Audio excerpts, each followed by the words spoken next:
All right, so we got a 2002 Ford Taurus.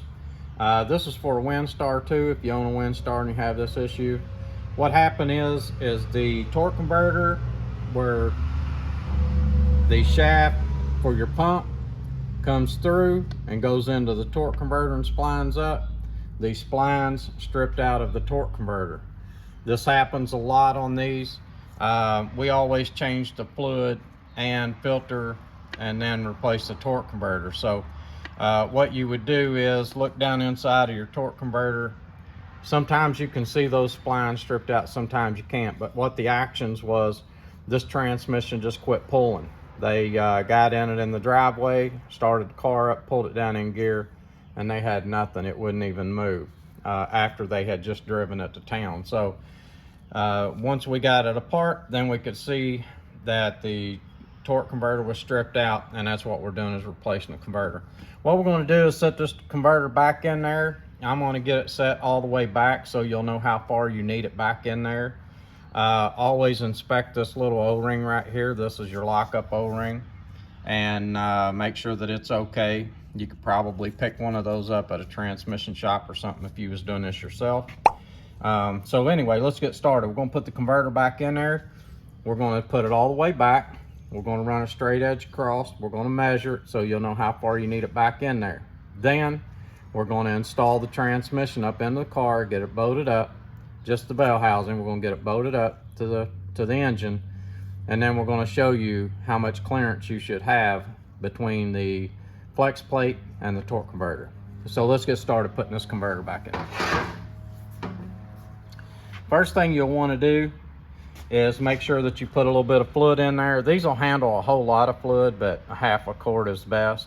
And then put a little bit of grease, just anything to kind of make that seal go by, or that seal go over this neck better. Just any kind of grease will work. And then just don't gob it on there. Just kind of put a light coat around there like I have here. And then this is your bushing for your torque converter, so you'll just put a little grease on that bushing too. So anyway, let's get this started back in there.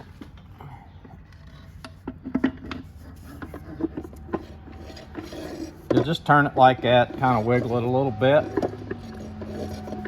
and you'll feel it going back in there. I'm pretty sure that it's all the way lined up. I'm just going to give it a shove here, and you hear that, and you know it's all the way back in there. We're going to run a straight edge across here, get you some measurements to this stuff, and that way you'll know that you got it all the way back in the transmission. Switch sides.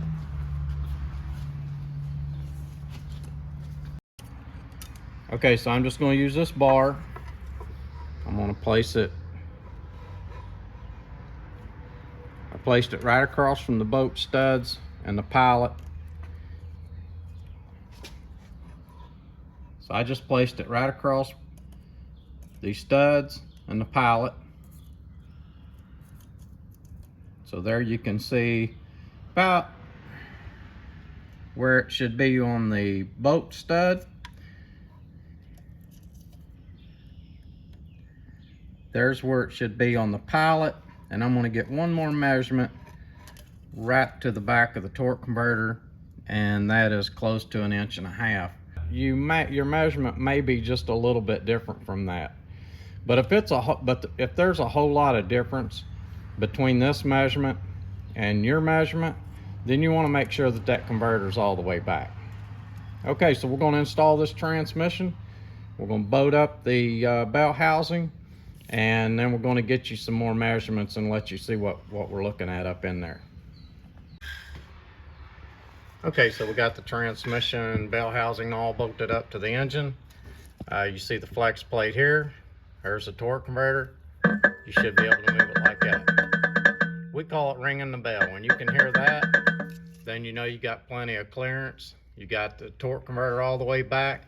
You're ready to finish bolting this up and get this job done. Remember, we always change the fluid and filter on these, and I think that helps with that torque converter not putting so much strain on that pump. So hope this video helped you. This is Codeman's Auto. Please subscribe.